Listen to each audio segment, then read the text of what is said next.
भारत की भूमि पर बहुत से राजाओं ने जन्म लिए। उनमें से एक राजा हरिश्चंद्र भी हैं। राजा हरिश्चंद्र अयोध्या के प्रसिद्ध राजा सत्यव्रत के पुत्र थे। वे हमेशा सच का ही साथ देते थे, जिसकी वजह से उन्हें कई बार परेशानियों का सामना करना पड़ा। उन्होंने सच का सामना कभी नहीं छोड़ा। एक बार जो प्रण ले लेते थे उसे पूरा करके ही छोड़ते थे। एक बार विश्वामित्र ने उनकी परीक्षा लेने का निश्चय किया। उसी रात राजा हरिश्चंद्र ने एक सपना देखा। उनके घर एक ब्राह्मण आते हैं। राजा उनका आदर सत्कार करते हैं और ब्राह्मण के कहने पर राजा अपना राज्य दान में दे देते हैं।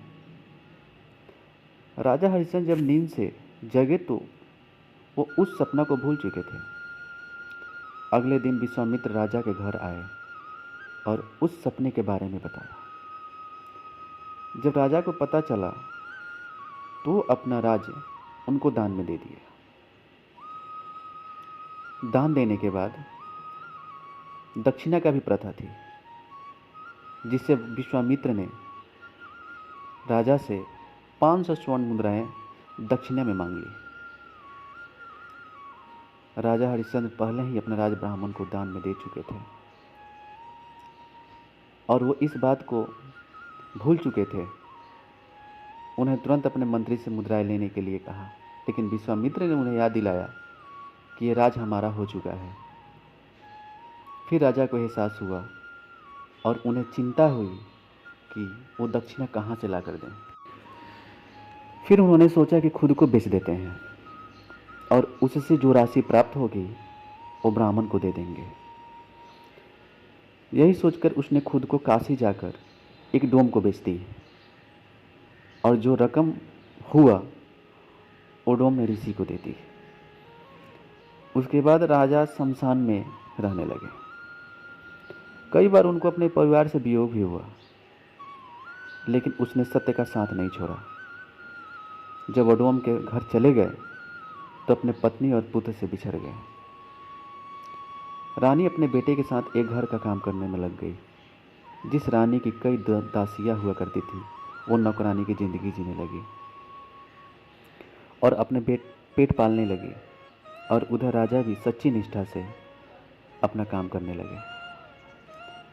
दोनों लोग अपना जीवन यापन कर रहे थे।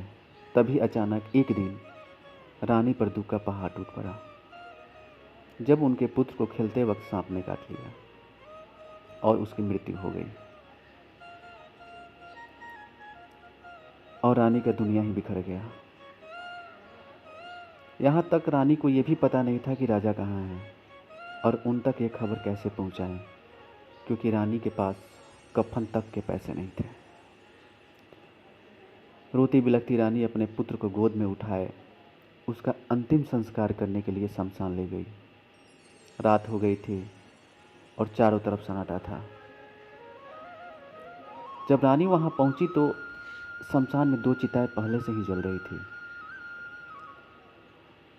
और वह वही शमशान था जहां राजा हरिश्चंद्र रहते थे। जब रानी वहां पहुंची तो राजा ने उनसे कर मांगा और अपने पुत्र का शव देखकर राजा बिलख पड़े, लेकिन उन्होंने अपना कर्तव्य का पालन करते हुए रानी से बिना कर लिए अंतिम संस्कार करने का अनुमति नहीं दिया। रानी ने बहुत विनती की कि उनके पास कर देने के लिए कुछ भी नहीं है,